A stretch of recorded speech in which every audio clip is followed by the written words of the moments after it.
ضرور خدا آپ سب کو برکت دے۔ آج ہم پہلے کلمے پر بات کریں گے۔ پہلا کلمہ جو خدا یسوع مسیح کی مبارک زبان سے نکلا، آج ہم سب مل کر اس پر تھوڑی دیر کے لیے سیکھیں گے۔ مقدس لوکا طبیب کی معرفت لکھا گیا انجیلی بیان، اس کا 23واں باب، اس کی 34ویں آیت۔ عزیزو، کلام مقدس میں یوں لکھا ہے، یسوع نے کہا، اے باپ ان کو معاف کر، کیونکہ یہ نہیں جانتے کہ کیا کرتے ہیں۔ مقدس پاک کلام کے پڑھے اور سنے جانے سے ہم تمام سننے والوں کو خداوند کے پاک کلام کے وسیلے سے برکت ملے، آمین۔ عزیزو، تھوڑی دیر کے لیے اس کلمے کا جو تعارف ہے، جو انٹروڈکشن ہے، وہ ہم سنتے ہیں۔ پہلے 3 کلمات جو ہیں، جو خدا یسوع مسیح نے صلیب پر کہے، سورج کی روشنی میں 9 سے 12 بجے کے دوران بات ترتیب کہے گئے تھے۔ عزیزوں، آخری 4 کلمات تاریکی میں کہے گئے، جو دوپہر سے دوپہر تک چھائی رہی تھی۔ مقدس لوکا طبیب کی انجیل، اس کا 23واں باب، اس کی 44ویں آیت کو ضرور دیکھیے گا۔ عزیزوں، اس کلمے کے مطابق خدا یسوع مسیح خطا کاروں میں شمار کیے گئے۔ مرکز کی معرفت لکھا گیا انجیلی بیان، اس کی 28ویں آیت۔ اس نے خطا کاروں کی شفاعت کی۔ اگر آپ یسایہ نبی کا صحیفہ، اس کا 53 باب، اس کی 2 آیت، پھر 12 پھر ایون پولس رسول نے عبرانیوں کی کلیسیا کو واضح طور پر بیان دیا، اس کے 7ویں باب کی 25ویں آیت میں، کیونکہ گناہ کی مزدوری موت ہے۔ پولس رسول رومن کی کلیسیا کو بھی یوں لکھتے ہیں، رومیو اس کا 6واں باب، اس کی 23ویں ہے۔ پھر عہد عتیق میں اگر آپ جا کر پڑھیں، عباد اس کا 5واں باب، اس کی 15ویں آیت۔ عزیزوں، نفسی مضمون اس کلمے کے 3 اہم پہلو پر ہم غور کریں گے۔ پہلا پہلو، اے باپ ان کو معاف کر۔ یہاں عزیزوں، خداوند یسوع مسیح نے اپنے ستانے والوں کے لیے باپ سے دعا کی۔ یہاں اے باپ اصطلاح پر غور طلب بات ہے کہ خداوند یسوع مسیح خدا کے ساتھ اپنے طلب کو باپ اور بیٹے کا ظاہر کر رہے ہیں۔ خداوند یسوع مسیح نے دعائے ربانی میں ایمانداروں کو اس رشتے کے بارے میں بھی سکھایا تھا، جو ہم مقدس متی اس کے 6 باب کی 9ویں آیت میں دیکھتے ہیں۔ باپ پیار، شفقت، محبت اور خونی رشتے کا اظہار ہے۔ عزیزوں، مسیح خداوند کا خدا کے ساتھ باپ اور ازلی بیٹے کا طلب اور رشتہ ہے۔ یہاں وہ گناہ گاروں کے لیے خدا کی بطور باپ محبت چاہتا ہے۔ کفارہ کا کام مکمل ہونا باقی ہے۔ جیسے خدا ماضی میں لوگوں کے گناہ معاف کرتا تھا، جیسا سردار کاہن اور کاہن لوگوں کی طرف سے نمائندہ ہوتے ہوئے قربانی کرتے اور معافی طلب کرواتے تھے، ویسے ہی خدا یسوع مسیح ان مصلوب کرنے والوں کے لیے معافی اور رحم طلب کر رہا تھا۔ وہ درمیانی اور قائم کا کردار ادا کر رہا تھا۔ باپ ہمیشہ اپنے بچوں کے گناہ معاف کرنے پر تیار رہتا ہے۔ عزیزوں، دوسرا اہم پوائنٹ جو اس کلمے میں سے ہم سیکھتے ہیں وہ ہے کیونکہ یہ جانتے نہیں کہ کیا کرتے ہیں۔ نمبر 1، لائم بھیڑ، اس رش کو، ان لوگوں کو علم نہیں ہے، وہ بے خبر ہیں، لا تلق ہیں۔ عزیزوں، سپاہیوں نے خدا یسوع مسیح کو مصلوب کیا، اس کے کپڑوں پر قرار ڈالا۔ جب لوگ کھڑے ہوئے تو یہ ماجرا دیکھ رہے تھے۔ سردار کہن ٹھٹھے مار کر کہتے تھے، اس نے اوروں کو بچایا، یہ خدا کا مسیح اور برگزیدہ ہے تو خود کو بچائے۔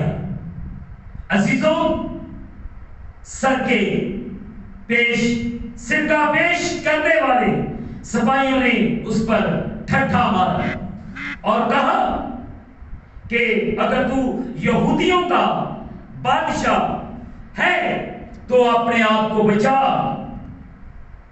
اس لائم بھیڑ میں عام لوگ، سپاہی اور قوم کے سردار شامل ہیں۔ عزیزوں، شرع کے عالم اور غیر قوم کے باہم ہو کر مل کر مسیح کو مصلوب ہونے کے لیے اتفاق کیا۔ عزیزوں، سردار کاہن نے کہا کہ بجائے ساری قوم ہلاک ہو اور برابر کی جگہ یسوع کو دے دیا جائے، اس نے نہ جانتے ہوئے یہ نبوت کی تاکہ ساری قوم ہلاک نہ ہو۔ بہتر ہے کہ ایک شخص ہلاک ہو جائے۔ اس نے اس وقت سردار کاہن ہو کر یہ نبوت کی۔ عزیزوں، مقدس پولس رسول نے بھی لکھا ہے کہ اگر وہ جانتے تو جلال کے خداوند کو مصلوب نہ کرتے۔ خداوند کا مصلوب ہونا پاک نوشتوں کے مطابق تھا۔ انسان جانتے اور نہ جانتے ہوئے بھی اپنی گری ہوئی سرشت کی وجہ سے خدا کی مرضی کے خلاف چلتا، سوچتا اور کام کرتا ہے۔ انسان روحانی اندھے پن میں کئی اچھے اور برے کام کرتا ہے جنہیں وہ سمجھتا ہے کہ وہ ٹھیک کر رہا ہے، حالانکہ وہ غلط کر رہا ہوتا ہے۔ عزیزوں، ہر ایک اپنی راہ کو پھرتا ہے۔ یہ لا علمی کا گناہ تمام نئے عہد نامے میں ہمیں ملتا ہے۔ مقدس پطرس نے کہا تم نے گناہ لا علمی میں کیا۔ مقدس پولس رسول نے لکھا کہ تم نے یسوع کو مصلوب کیا کیونکہ تم اسے جانتے نہ تھے۔ عزیزوں، انسان یہ جانتا ہے یا نہیں، جانتا اس کے کام خدا کی مرضی کے خلاف ہوتے ہیں، لیکن خداوند معاف کرنے والا ہے۔ عہد عتیق میں خدا گناہ اور گناہ گاروں کی عدالت بھی کرتا رہا، اس نے معاف بھی کیا، لیکن معافی کا عروج اور علمی کا ظہور ہے۔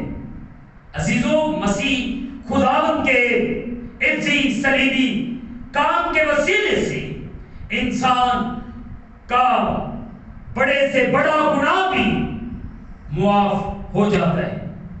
مقدس پولس رسول مسیحوں کو ستانے والا، اذیت دینے والا اور ان کا قاتل تھا۔ مسیح خداوند نے اسے معاف کر کے اپنی خدمت کا مشن سونپ دیا۔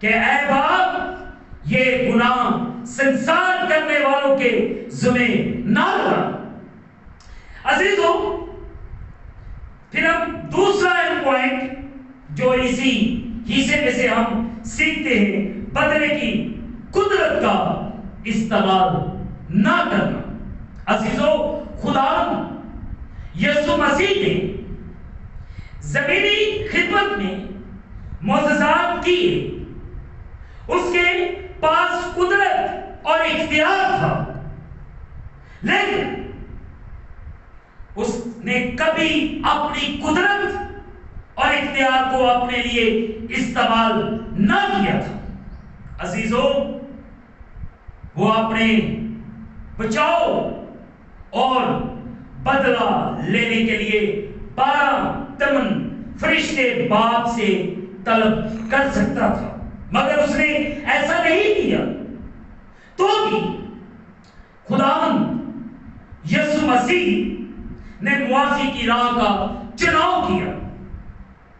اس نے معافی کی تعلیم دی، اور یہاں بدلہ لینے کی قدرت رکھنے کے باوجود بھی معافی کا ارادہ چناؤ کیا، ارادتاً چناؤ کیا۔ عزیزو، اگر ہمارے پاس بدلے کی قوت، اختیار اور موقع ہو تو ہم ضرور اسے استعمال کرتے ہیں۔ کئی مرتبہ ہمیں بڑا اختیار ملتا ہے، ہمارے پاس اختیارات ہوتے ہیں، مگر ہم ان اختیار کو ناجائز طور پر استعمال کرتے ہیں، جن کا ہمیں بعد میں اس کا نقصان ہوتا ہے۔ مگر جب ہم خدا یسوع مسیح کی زندگی پر غور کرتے ہیں تو انہوں نے اپنے اس اختیار کو جو باپ کی طرف سے اس کو ملا تھا، اس کا بھیجا استعمال نہ کیا۔ عزیزو، آج غور کرنے کی ضرورت ہے کہ خداوند کا کلام ہمیں کیا سکھاتا ہے۔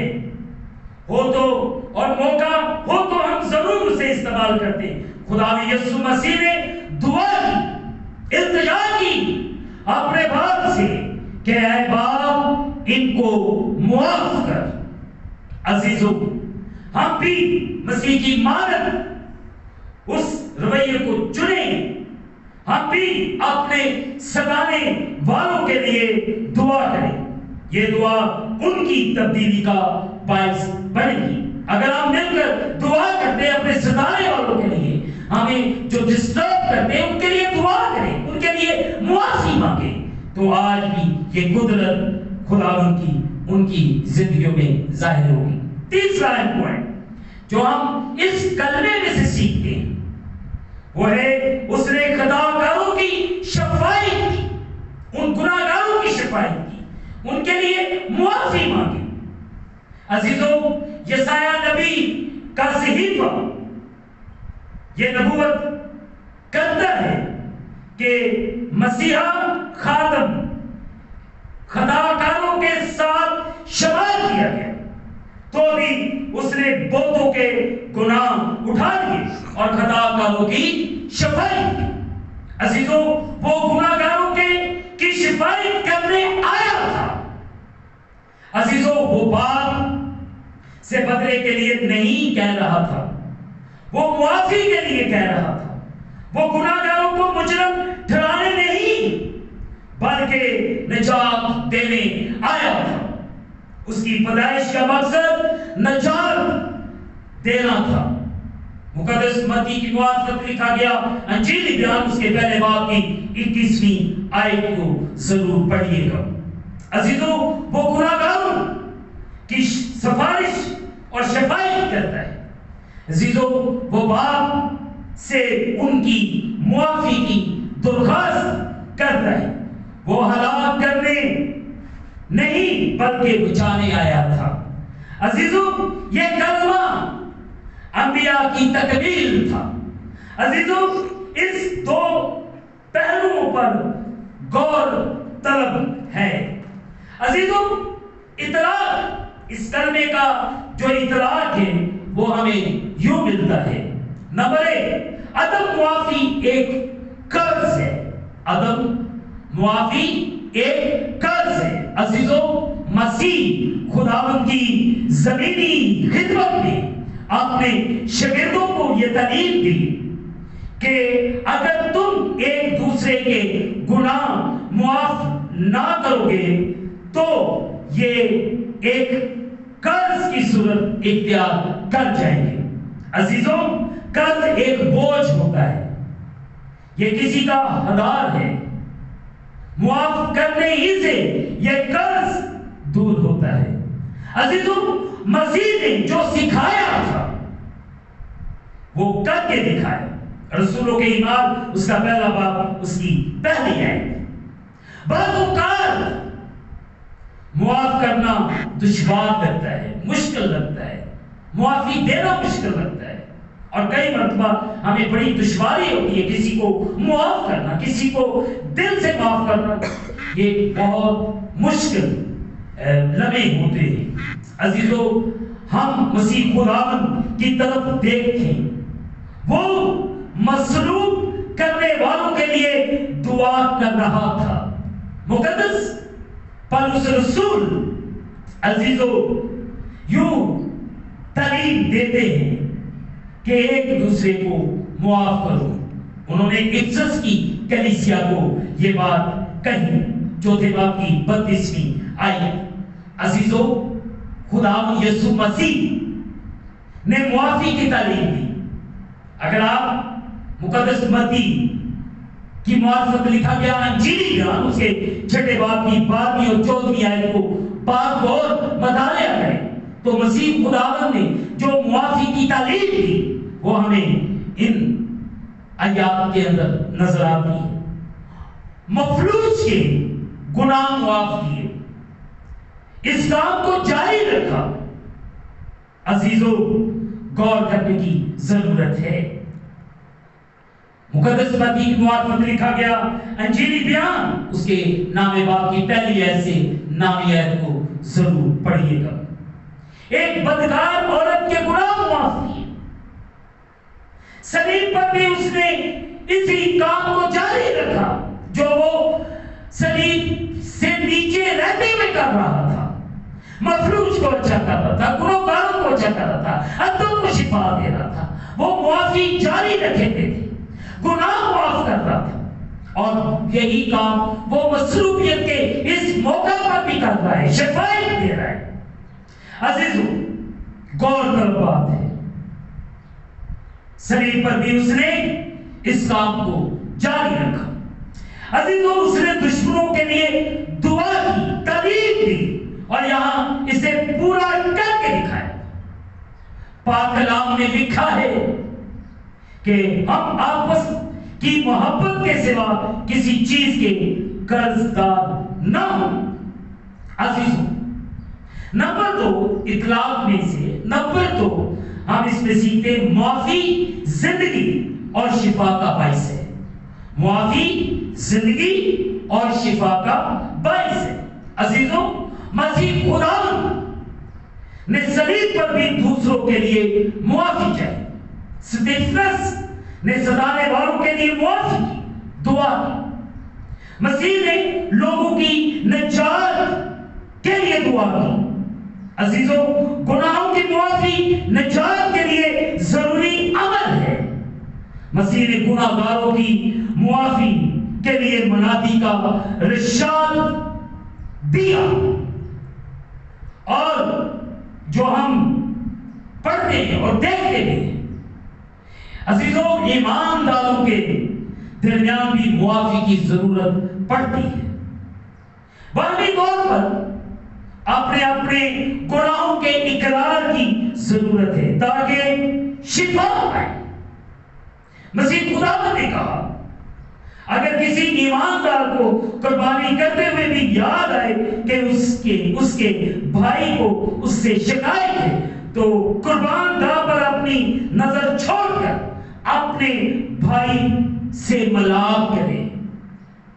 ہم کئی مرتبہ دعائیں کر رہے ہوتے ہیں، بندگیاں کر رہے ہوتے ہیں، مگر ہم دل سے اپنے بہن بھائیوں کو معاف نہیں کرتے، تو بہتر یہی ہے کہ ہم اسی عبادت کو پہلے چھوڑیں، پہلے جا کر اپنے بھائی اور بہن کو کے ساتھ ملاپ کریں، ان کے ساتھ صلح کریں، انہیں معاف کریں، جو قرض ہے ہم پر اسے ادا کریں۔ عزیزو، مسیح نے ہمارے تمام گناہ معاف کیے اور پھر انہیں یاد بھی نہیں کیا۔ ہم اگر کسی کو معاف کر دیتے ہیں تو ہم اسے جتاتے ہیں کہ میں نے تجھے معاف کیا، میں نے فلاں جگہ پر تجھے چھوڑ دیا، ہم جتاتے ہیں۔ اور مسیح خداوند نے صلیب پر ہمیں معافی دے کر جتایا نہیں کہ میں نے تمہیں معاف کیا ہے، بلکہ اس نے معافی ہمیں ہمیشہ کے لیے دی۔ عزیزوں، اسی طرح ہمیں بھی ایک دوسرے کے گناہوں کو معاف کر کے یاد نہیں رکھنا چاہیے۔ معافی مکمل بحالی، صحت اور شفا کا باعث ہے۔ تیسرا ایک پوائنٹ جو ہم اس کلمے کے اطلاق میں سے سیکھتے ہیں، معافی کی عدم موجودگی اور عبادت باعث برکت نہیں۔ معافی کی عدم موجودگی اور عبادت باعث برکت نہیں۔ عزیزو، مقدس داؤد بادشاہ نے زبور میں لکھا ہے کہ اگر میں بدی کو اپنے دل میں رکھتا تو خدا میری نہ سنتا۔ بدی کیا ہے؟ ہماری معافی کا انحصار معافی کرنے پر ہے۔ ہمارا بڑا ایمان بھی گر نہ ہوگا اگر ہم دعا کی قربانی گزرانتے وقت دوسروں کو معاف نہ کریں تو پھر ہماری عبادت خدا کی حضوری میں مقبول نہیں ٹھہرتی۔ عزیزوں، اگر کسی کو مجھ سے شکایت ہے تو میں اس سے معافی مانگتا ہوں اور معافی مانگنی بھی چاہیے۔ دوسرا اہم پہلو جو یہ ہے کہ اگر مجھے کسی سے شکایت ہے تو میں اسے معاف کروں۔ معافی شفا، بحالی، زندگی کا باعث ہے۔ عزیزو، گناہوں کا اقرار اور معافی خدا کے ساتھ رفاقت اور شراکت کا باعث ہے۔ اس سے آپس کی رفاقت بھی بحال ہوتی ہے۔ ہاللیلویہ۔ عزیزو، میں آپ تمام لوگوں سے، جتنے آپ اس کلمے کو سنا ہے اور اس کلمے میں جو خدا یسوع مسیح نے بات کہی، اے باپ ان کو معاف کر کیونکہ یہ نہیں جانتے کہ کیا کر رہے ہیں۔ عزیزو، آئیں خدا یسوع مسیح کے آخری الفاظ یاد رکھیں۔ اس نے دردناک وقت میں بھی گناہ گاروں کو معاف کی۔ اس نے تعلیم ہی نہیں دی بلکہ عمل بھی کیا۔ ہم نہ صرف پڑھیں اور تعلیم دیں بلکہ معافی کے پیغام پر بھی عمل کریں۔ خدا مجھے اور آپ سب کو آج اس پہلے کلمے کے وسیلے سے برکت عطا فرمائے۔ آمین۔